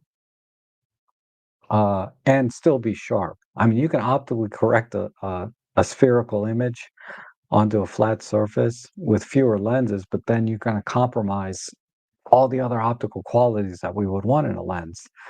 So, but yeah, you'll definitely see that a lot, particularly with the wider angle lenses. There's huge amount of distortion. That said, the Leica Q with the 28 millimeter lens, it's a wide angle lens for full frame, right? That has a huge amount of distortion without optical corrections. So it's not just Micro Four Thirds, it is also full frame cameras. But the L mount glass, and this is why I want to get back into that system, as I was so impressed with the image quality that I was getting from L mount lenses. All of their f1.8s, the 35, 50, and 85. These lenses for the money are, in my opinion, close to Leica quality, like 10 times their, whatever. They're worth they're worth every single penny what they're asking for. But you can usually get them at a discount, right? 100, $200 off.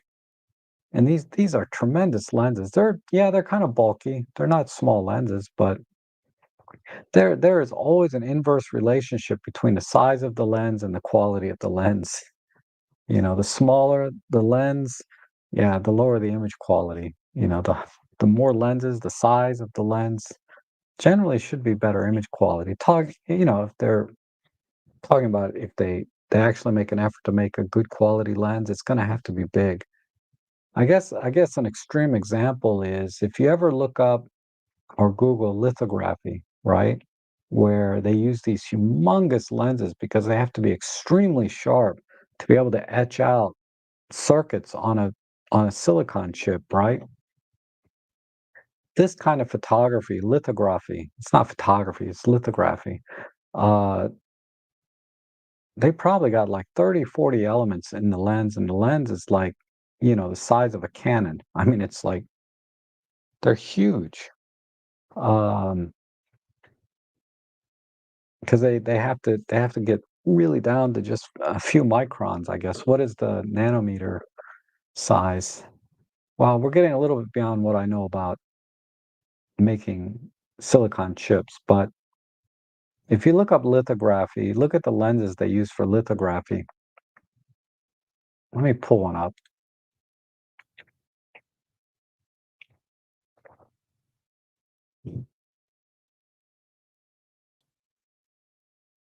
All right, so here's one, right?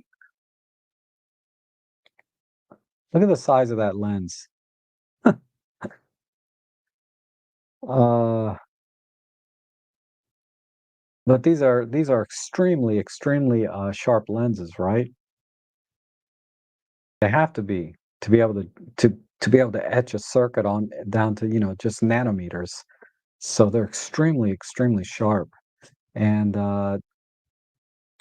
that's an extreme example of what I mean by there's an inverse relationship between how sharp and how good a lens is versus um, its size. It's just no way around it, given current technology. That's being sold. I'm sure there's prototypes out there that are interesting, but uh, okay. Rule of thirds is very subject orientated. It's also good practice to break some rules. Yep. Like I said, I would say use the rules is a better term than saying follow the rules. Use the rules to your will. Okay? Use them at your will. Don't follow them. Command them. I don't well, that's stupid, but you know what that's hopefully I was able to articulate that somewhat. Is I don't follow the rules. I use them and bend them to my will to get the image that I want, so to speak. So it's not breaking or following, it's using them. And Linda Mark says, I vote GX9 successor with EVF of the GX8 or better and the OM10. Both with flippy, not articulating screen. They're always going to be articulating. I would be surprised if they put flippy screens on them. And I have the GF7 almost as small as GN, but handling is atrocious. Scroll wheel of doom. I keep hitting the wrong button when I want to exposure comp. The one FN button can't do it. Yeah. Yeah, that's the general feeling I get. I mean, the LX100 is borderline, a little bit small, but just about right. On the smaller old LX3, I never hit the wrong button. It's just not a matter of size. Yep, they did design my LX5. I have an LX5. It's awesome. And Marco says, if you ever want a weekend away in Connecticut, I'm a short drive to Manhattan. Can spend a day shooting in Connecticut and another in New York City, and take all of the trains and subways you want. That would be awesome, but I have to take Ellie with me, and that would be a little bit of a challenge. If she was friendlier and I could leave her with, say, I don't know, it's tough. Usually, if I road trip, it's with me and Ellie, it's alone. Ellie and I go alone. And I've gone to visit Ben a couple times with Ellie, but it was pretty high maintenance with Ellie, keeping her separated from his kids. I was always I was always splitting my time between photography and Ellie when I go out with her with other people. So I'm thoroughly convinced the S9 has those drawbacks just so they can have selling points for the S10. But I'm not an engineer, just slightly pessimistic. Yeah, me too. That would be I hope that's not the case. Ned, to carry on with the day, thanks, Rob, for your advice and discussion. You and Ellie should drive out to the west coast of Canada. Yeah. One day. I'm going to road trip it one day, but wait for early summer. Okay. Yeah, it's too cold now, right? Etherman, so I'm consider trading my X100V for an S9 often. I just need to find the right smaller wide zoom, like the 18 to 52.8 and a pancake. Yeah, that wouldn't be a bad trade though, but you lose the EVF. But if you don't care about that, S9 will certainly give you much better image quality, I think. But they do need some more pancake lenses. Like that pancake lens I just did for the Sony, the 28 f4.5 is awesome. Awesome pancake lens. And it's like $99. Man, if they could do that for the L mount, I would just buy an S9 just to use that lens. Man, I was shopping A7Cs just so I could use it with that lens.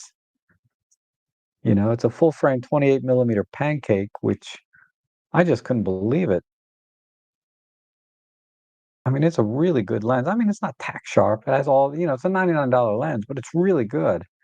And it's so small and it's autofocus pancake. But I said, I am not buying another Sony because the Sony, I have the A7R5 and it takes nice pictures, but man, I'm just not connecting with it on an emotional level. Yeah, rules or guidelines. Yep.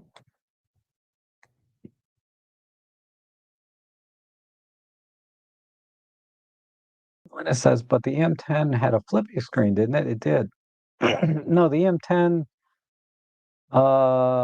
yeah, they were all flipping. They're or tilted, I think more they all tilted.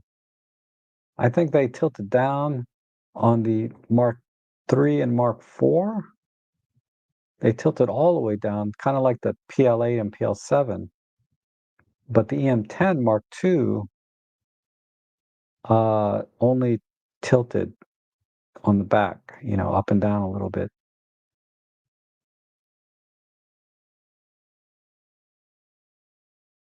And Rocktree says, my Rotolite Neo LED lights will both give constant or flashlight. However, not really suitable for mounting on camera. I use one with the ground spike mount and the other on a small tripod. Yeah, the Rotolights. Um, but absolutely. You know, I know some LED lights like the Stella Pros also do that sort of flash as well as work as constant lighting. They do both. Uh, I don't know if we're quite there yet, mainstream, but there are some companies, apparently Rotolight's one, but I know Stella Pro lights also do flash and LED at the same time. And they're almost as bright as a regular flash, but not quite. Okay, then tilting screen is what I meant, not just the side. Yeah. And Wayne thinks this might be another OM1X. I doubt it, but with the focus on nature and wildlife and these big lenses, I could see an OM1X coming out, much to uh yeah, they shouldn't. I hope they don't do that, but they might. I wouldn't be surprised if they did, but I hope they don't. And Anthony says, I think they should bring out a cheap pen camera for the majority weren't weren't to try out a camera instead of using a cell phone. By doing this, they would help increase the sales of Micro Four Thirds cameras and lenses. Yeah, I think any cheap camera, pen or OM10, either one, I think should be cheap. Something cheap, entry level, because those are always the best selling cameras, the ones sub $1,000 cameras, at least on Amazon.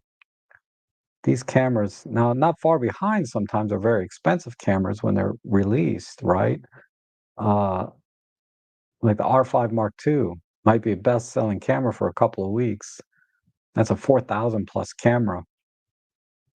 But generally, like once that sort of initial rush of people buying it falls off, what are people buying like in between camera releases? It's always these sub $1,000 cameras, right?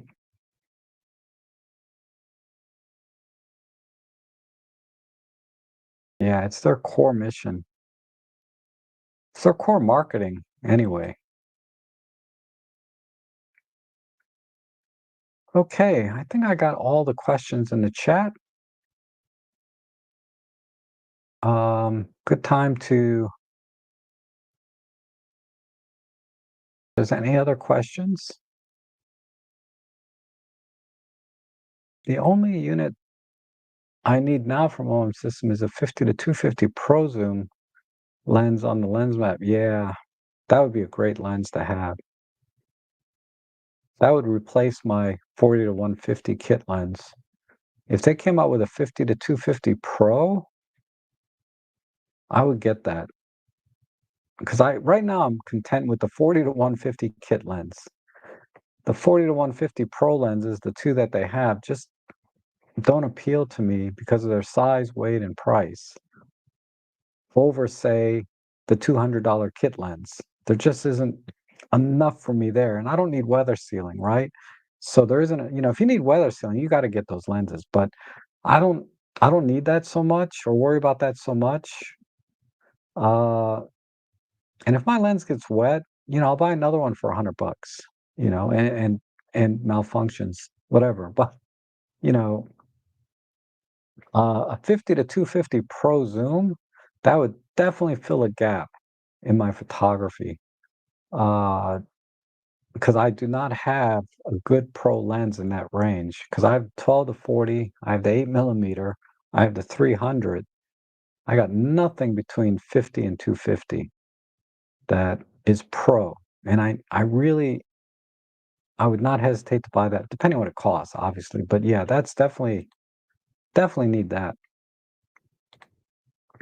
And Plug Nichols says a full spectrum Astro based camera would be nice. Astro is one of the fastest growing markets. Absolutely. But it's just not, uh, I don't know if on none of the manufacturers have that kind of vision, right? Fuji came out with a Astro version. Nikon came out with an Astro version. I think it was a D810A. Anyway, it was an Astro version, and all they did was, uh, I believe, all they did was put a hydrogen filter. Like they sliced out one little spectrum of light so that it would block that or be sensitive to that light, whatever. I'm not really a hardcore Astro guy, but I think they were blocking out the hydrogen frequency, if I recall. Either blocking it or making it more sensitive to that. I can't remember. But I don't know how well that sold for them. They, you know, the problem is you can buy full spectrum cameras that are Astro based. You don't have to buy a consumer camera, right? You can buy full spectrum cameras, and then you get the tracker, you get the uh what do you call it? You get the little box, the little Unix box to control, the controller to control everything and track. That's so I think that's why those cameras didn't sell well, is because anybody serious about astrophotography, they're going to buy an astrophotography camera, and it's usually going to cost a lot less, right, than a consumer camera that's been converted. Uh, because the Astro cameras, they're already ready for telescope mounts, and you can buy a telescope for cheaper than you can buy a consumer grade lens. So I don't know. I think that's part of why they would probably never do that, right? Is just if you want to get into astrophotography, uh, where you're going to want a full spectrum type camera, it's cheaper to go Astro gear, I believe.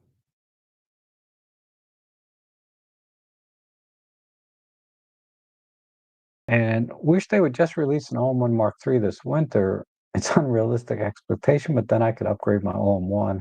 Not really interested in OM5 10 series having an OM1 already. Yeah, I don't know. Maybe next winter would be the soonest if they were to come out with a Mark III, but that would only be like 1 year after the Mark II, and that would piss off a lot of Mark II users. definitely. How about just a really awesome firmware update? I would be happy with that. I think 1.7 is supposed to be pretty good, but how about something frickin' awesome, you know? And call the 42.8 added to the 14-150 for landscape and grandchildren shooter. Thoughts? Is it overkill to double up on the focal range? It is, in my opinion. So what I would do is, I mean, these are two totally different things. So you're saying adding the 12 to 40, so you have the 14 to 150.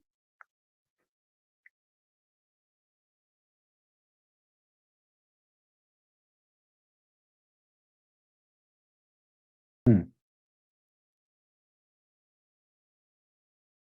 It's not really a bad idea, right? Because I assume you want the 12 to 40 for the better low light performance because you're getting a stop or two stops better, more light in, letting you use less ISO.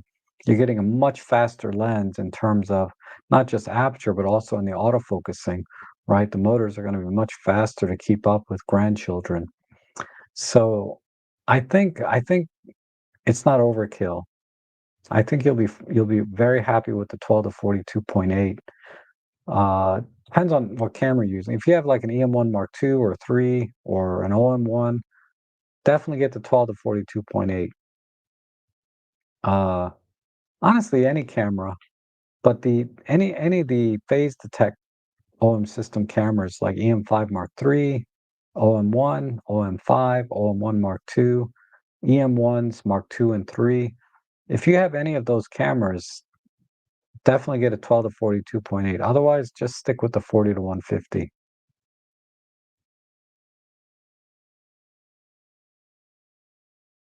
Oh, David's put up a link here. What is this? Holy shit, I never seen that before.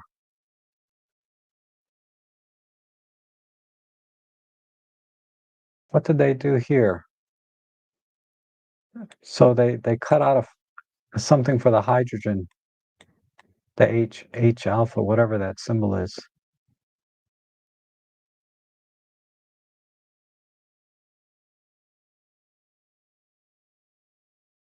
I've never seen that before. What the hell? I wonder if Ben knows about this. He's got to know about this. But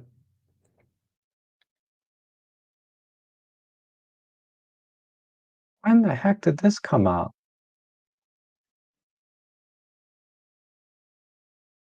Let's see.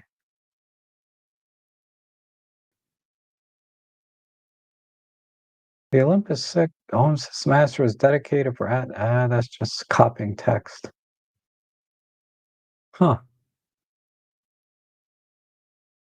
Wow. So much I don't know. And where's the clip-in filter go? It goes on the mount itself. So what kind of filters are these? Dedicated. So this is with the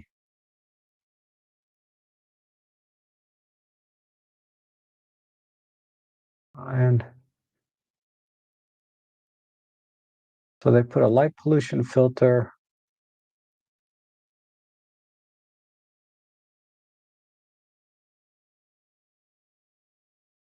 versus no light pollution filter. Wow. Wow, that's pretty amazing. Because yeah, the the Bernard's thing here is tough. I've never captured that myself. I've always gotten Orion and the Horse Nebula and stuff, but I've never been able to do this with any of my cameras. So it has the IR cut filter, a hydrogen here. Huh, interesting. I don't I don't see yeah, it's I don't know where you can buy one though.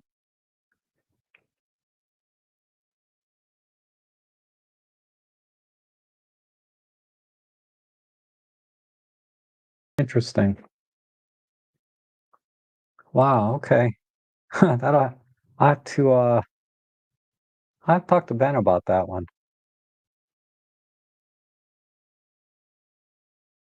Yeah, I never heard of that.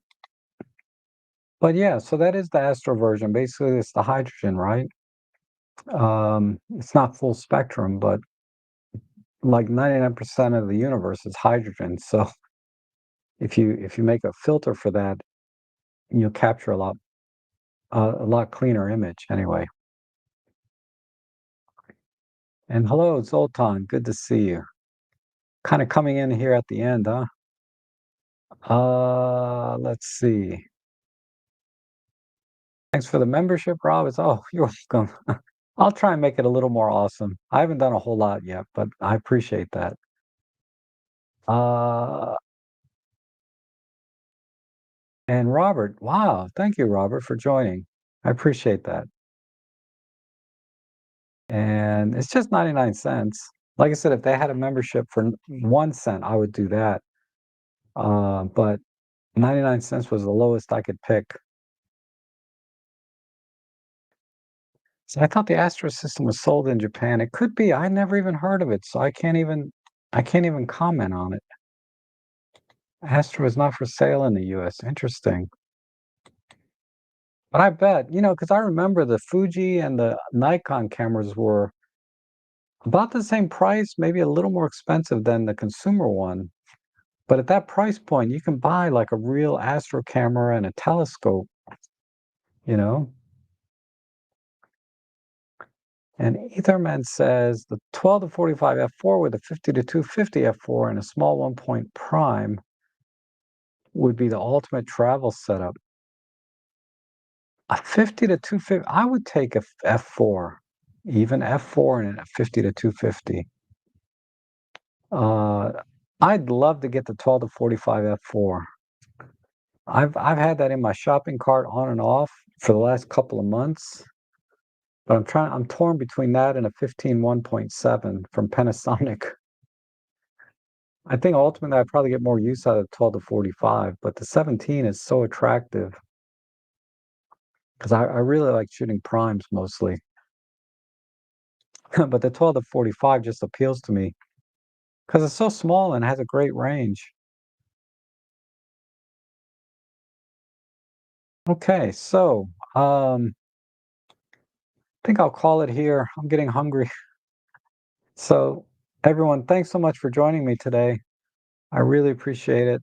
Wayne is gassing for the 8 to 25. Yeah, it's a great lens.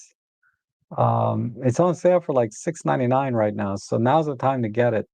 All this month, I'd get it sooner than later because if they run out of stock, you may not be able to get it at that price. But it's kind of a big lens for me to use. I I was gassing for it too, and then I was thinking, how often will I really use it? Because I'd have to put it on my OM1. Tough call.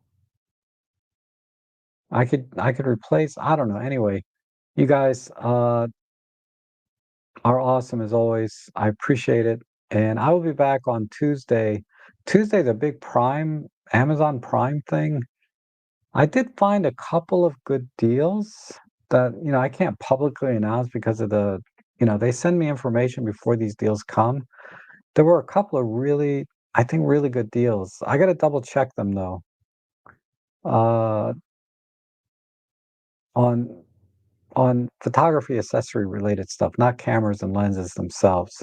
Those are already at really good deals, the lenses, but some accessory stuff is really good. So, you guys have a great rest of your weekend, and I will see you again soon.